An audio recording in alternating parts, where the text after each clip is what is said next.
Hello, everyone. Thank you for watching my video. This video is all about Promptopia, which is this really exciting, unusual, creative workshop. And I thought I'd make a little video because it is a 6-month long commitment. And I think a lot of students are like, I don't know, is this for me or not? What could you possibly be doing for 6 months? Well, I'm going to tell you. So let me pull out my slideshow and I will share all of the information that you need um, to make a decision to join us. That's what I think. All right, here we go. So welcome to the wonderful world of Promptopia. First thing I want to share with you is basically the logistics of the course. Promptopia meets twice a month for half a year. And we pick a date. So if we happen to be meeting on Tuesdays, we'll meet on Tuesdays throughout that whole time. But the spacing between the classes may change a little bit, but the day of the week and the time, which is 6 p.m. to 9 p.m. East Coast time, doesn't matter whether it's daylight savings or not. Whatever time it is on the East Coast is the time we go by, and we meet at 6 p.m. on the East Coast. And class usually goes until 9 p.m. So it's 3 hours for each session. Each session is recorded. We do meet on Zoom, and you get the recordings about 24 hours after class ends.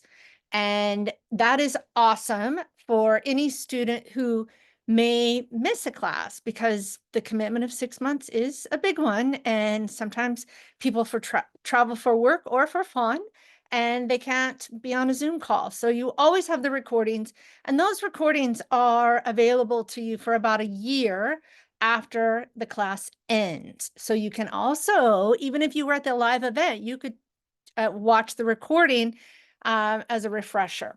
At the very end of our time together, we have a Promptopia party, and that is a party that is open to the public. It's on Zoom, and it's a chance for everyone to share the work they created and maybe share some stories about their design process and just fun things. Lots of eye candy because lots of cool quilts will be made. Okay. There are two main well, there's more than that, but we'll get to all of them. But the first one is really that we have a guest artist every month. The class gets a prompt, which I create, and I'll tell you some more about that in a minute. And there's an artist associated with that prompt. So we have someone that is our guest, and they do the prompt along with us. And these are some of the guests that we had last year: Heather Prager and Bruce Goldstone and Candy Lennox. Now, the people that I invite to be guest artists are sometimes they're my friends, sometimes they're Instagram quilting celebrities, sometimes they're people that maybe are different from us and that their perspective could be something we could learn from. And oftentimes I'm familiar with the quilter personally, but not always. And we just see what happens. I try to invite an eclectic mix of improvisational quilters that have a known track record of making really good work. So that's how they're invited. And then we have the guest artists, and then we get the prompt. And the prompt is pretty exciting. I know that sounds kind of weird, but I was surprised at how much students really enjoy these prompts. Now, the goal of the prompt is to cover particular and different aspects of improvisational quilt making. And to sort of explain that, these are 3 prompts from last year. And I will say all the prompts will be new in 2025. They are new prompts. I may pick and choose things from 2024 that I really liked, but none of the prompts are going to be the same. So these are prompts from 2024 to give you an idea of what might happen in future classes. The prompt always has a title, and the titles of the prompts we're talking about here are Around the Bend, Get in Shape, and Iconography. I try to pick catchy titles that are fun to think about. And then when you get the prompt, there will be a list of design concepts that we are exploring. And for Around the Bend, expansive palette. What do I mean by that? I mean a big palette, lots and lots of colors, which some of you may feel really uncomfortable about working with a lot of colors, and that's the point. Circle and curve construction. So the emphasis was on the shape of circles and curves, half circles, anything that has a curve and linear element to it. 3 focal points. Working with sketches and units. So a lot of times the prompt will have a component that'll be about design processes. I have found that quilters are kind of resistant to sketching. So I put it into the prompt to get people to kind of force them to try that method of composition and see if they like it or not. Because you may not like everything, and that is actually part of the goal of the class, is for you to be in exploratory mode. Okay, large overall piecing construction, meaning we were working with big, weird, irregular shapes and trying to put them together. So those were the design concepts for the prompt called Around the Bend. And Get in Shape, some of the concepts we explored were finding and exploring shapes, like looking for ideas. I call it, one thing I call it is pattern in the wild, but this would be shapes in the wild, where you go out and you start looking at shapes and seeing how, could I piece them? Could they be part of a composition? I don't know. This is how we're going to find out. A fourplex structure, which basically would be a 4 patch where you have 4 areas in your structure. They're all the same size. Concentration of color. What does that mean? In my mind, concentration of color is when you have color from one area that moves into the other area. And often there is a seam involved that the eye or the viewer does not necessarily see, and it blurs the lines between those 4 quadrants. Quilter's Choice Palette. Actually, that was kind of hard because I didn't tell you what to do. So you had to come up with your own palette. Asymmetrical symmetry, which is a type of balance where the areas are the same size, but the information in the areas may vary dramatically or just minimally. Figure ground composition, figure ground tension, and then pattern and repetition, which is, one of my favorite topics. Okay, iconography is the third prompt, and there are 6 prompts. And iconography, the concepts explored were personal symbols. Can you, as a piecer, take things from your everyday life that have meaning and turn them into a pieced little unit? The medallion structure, all different types of symmetry. Maximalism, which is more, basically, more is more. Wild card palette, which sometimes I will do sort of weird methods for you to select your color palette. And when I do that, there is a lot of strategy involved. Maquette, which is another word for what I call a stitched sketch. I use those words interchangeably, where you work out construction details on a small section of your quilt in advance before you put all your pretty hand-dyes in it.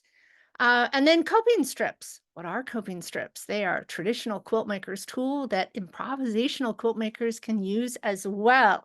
So those are some examples of the concepts that we explore. It changes for each prompt. There may be some overlap and some places where we are coming at the same subject matter from a different direction, and it's all good. And it's all, I think, a lot of fun. Okay. So after I establish the name of the prompt and then the concepts explored, I will usually give definitions of each of the things I'm talking about.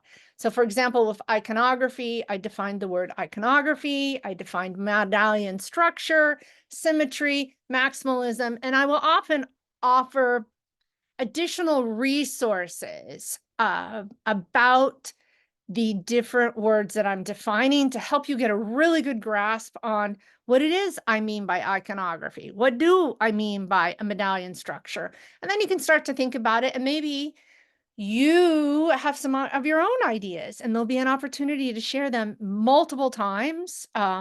Every session, there'll be multiple times where you can share your ideas and opinions and contribute to the class in that way.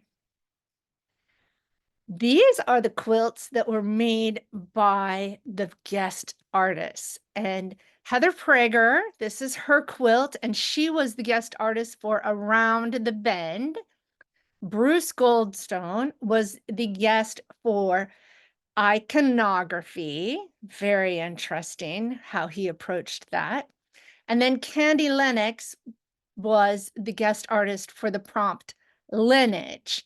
And they will do the prompt, and then they are a guest speaker. So they show up a month later and they present to us their work and their design process. And then we have an opportunity to pick their brains and ask them any sort of question that we want that is relevant about their quilt making and design process. It is really cool, and it's really interesting to see what the guest artists come up with. Very inspiring. So not only do the guest artists make incredible quilts, but so do the students. And I wanted to share with you a slideshow of some of the incredible quilts that came out of last year's Promptopia. These are examples of student work made for the prompt Around the Bend. Now, if you remember, there were 3 focal points using curvilinear shapes, and some of the units should have patterning in them. Very cool. Let's see what else we have here. Oh, some other interpretations. Now, not everyone's going to interpret the prompt in the same way, and that can be interesting, and that can be a really great point of discussion. So these are Mike Summers' work and then Katrin Brown's work. Both of them, these are their finished compositions for the first prompt Around the Bend. The next prompt was lineage, and lineage had, the requirements were that you were making basically a bar quilt, and you had 5 sections. They could be all the same size or they could vary. And the palette in section number 1 and section number 5 needed to be the same. The section in number 2 and 4 should be the same. And then the section 3, which would be the middle rectangle, should be a combination of the palettes from the previous 2 sections. And the interpretations of this quilt, this idea, were really, really cool and interesting. This is Lisa Hardy's work. And when I see this, I think, you know, some of these quilts, more than one, ended up in really cool shows like QuiltCon, right? It's pretty nice. This is Kate Brown's variation on the lineage prompt. And as you can see, there are so many different ways that you can interpret the parameters or the assignment and make it your own. Just the changes in color alone can make a huge difference. The prompt iconography, where we worked with the medallion structure and with shapes that had personal relevance to the quilter. So this is Patricia Amberger's work and Lisa Hardy's work, and different approaches to the medallion, which is actually kind of a complicated, when you get into the medallion, it's super fun, and the quilts that come out of the medallion structure are almost always amazing, but you can run into some construction problems, and that is why it's great to be in a class and work through things with a class. This is Jane Beatty's work, and lots of color and fun units. And then I think we have one more that I wanted to share you. This is the last prompt I was going to share with you, is Get in Shape. Lisa Hardy, Janet Tranbarger. The concept behind Get in Shape were that you had 4 quadrants, and to take the same information in each quadrant and manipulate it And in some places, maybe the information looks like it goes from one quadrant to the next. It can be a really cool way to explore things. So I mentioned a couple of times that you will have plenty of opportunities to interact with each other and talk. And one of the things that happens, I call it, this is a new name, the prompt parlor. And it's basically an opportunity for us to gather for about an hour. We usually talk about things that are important to us. It might be the prompt, it might be construction issues, it might be what's going on in the larger quilt world. It is just an opportunity to get together and socialize with the idea that we're going to talk about things that we want to talk about. You know, when you're in the classroom setting and I'm talking at you and then we're doing feedback or the artist presentations, we can't just sort of dialogue. And that's what the prompt parlor is about. Okay, another component of the class is the deep dive demos. And I do this on the second session. And they're basically listening to the class or watching what students are doing, or if it's something that I've really thought about and think would be relevant to the class, I develop a little tutorial. A lot of times it's a slideshow step out, but sometimes it's a live demo. Sometimes it's a combination of that. Last session, last Promptopia, I did one on microtexture, did one on complicated curved piecing, facing and finishing techniques, and then how I quilt. So we may have some repetition of that information, but it's really based on what students want and what I think students would be interested in hearing about. Let me see what this next slide is here. Okay, so student consultations, which I also call show and share, and feedback and problem solving. So the basic structure of the class is that we meet twice a month. And in the first session for the month, we meet, we get the artist introduction, we get the prompt. And when I present the prompt, I also present images and ideas, and it's probably like a 20 or 30-minute long lecture about the prompt, and then I answer questions about it. And the last section of all the classes is the student consultation. So first session of the month, we introduce the new artist. If there was an artist from the previous month, we see their information. Actually, that would be the right way to say it. First, it is seeing the artist's work who did the prompt, the previous prompt. Then I introduce the new artist. Then I introduce the prompt. Then we have student consultations, show and share, feedback, and problem solving. So that's session number 1. Session number 2 for the month, we have the prompt parlor, and then we have the deep dive demo, and then we have student consultations, show and share, or feedback and problem solving. So every single session, there is an opportunity for you to share your work and discuss what's going on. Some of you may really want to use Promptopia with the goal of always finishing, and then you share your work. Other students may want to work until they get to a situation where they have a problem, and that's when they want to share work. Everything, any version of that is acceptable, with the emphasis being that it's work that you're making for Promptopia. Okay, and then I guess we're almost done with my presentation here. So the last thing I want to say is who takes Promptopia? Because I think a lot of you are like that. What kind of students enjoys this type of challenge? I don't know. Is Promptopia for you? And my answer is, this is what I think. I think Promptopia is for all kinds of quilters. You do not have to be an expert.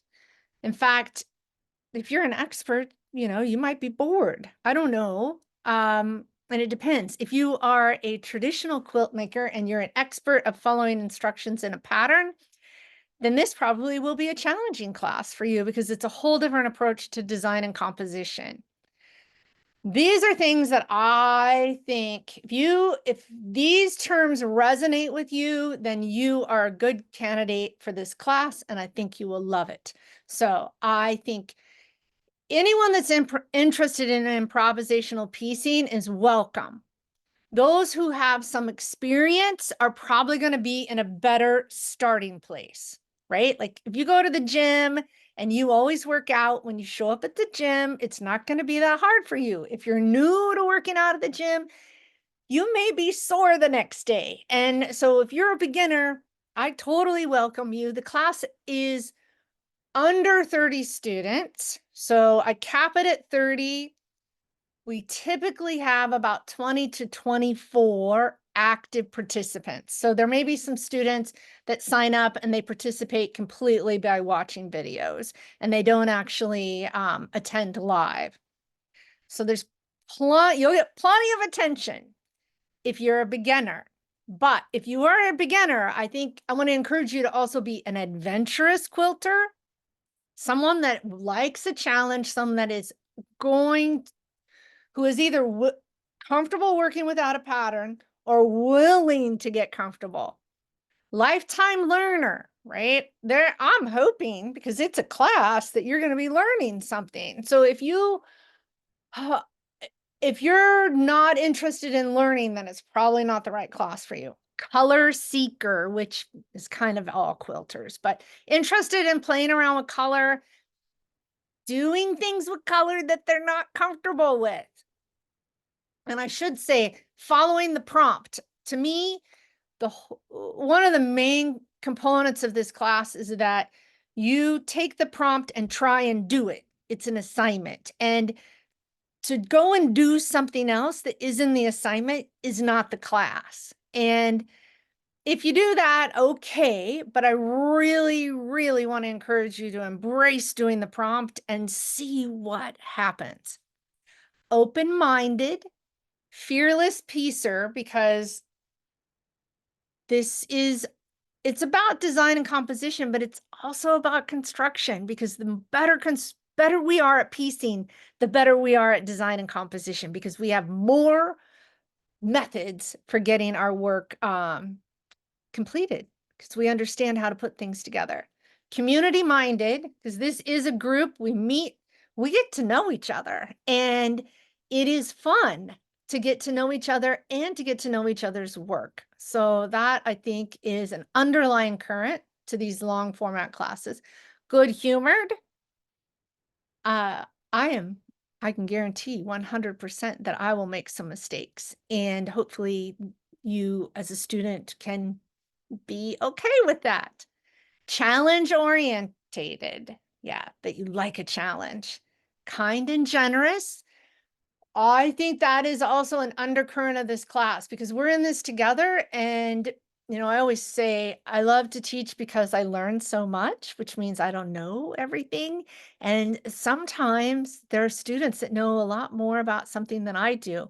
And when they step up and share their knowledge, that only makes the class that much better. And then committed to doing the work. And this is something that's come up in previous conversations.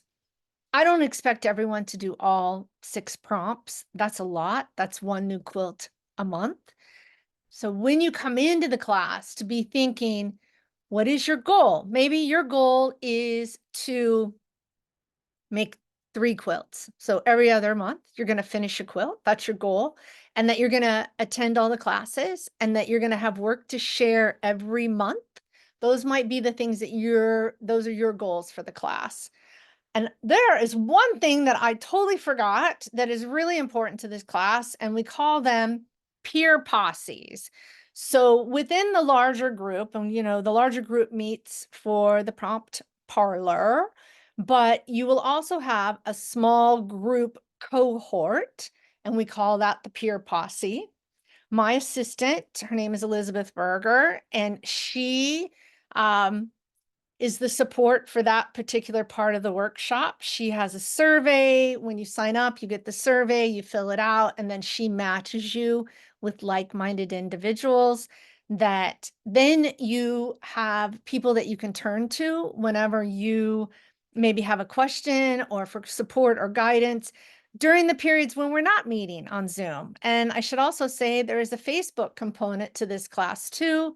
And the Facebook page is a private page. Each of you will have your own portfolio, which is a place for you to store your progress photos and your finished quilts and to share them in those portfolios. All of that happens on the Facebook group. And the last thing is this Promptopia party that is basically a celebration of all the quilts that were made and a final chance for us to get together. The Promptopia party will happen in January, so it happens after all the holidays and all of the this and that, right? So the end of January. I love this painting from 1854, 1875, and it's called the Quilting Party. Um, and I love it. So our Zoom Promptopia party will look a little bit different, but it will be a party just the same. And that, folks, concludes my sort of discussion of what you can expect in the Promptopia workshop.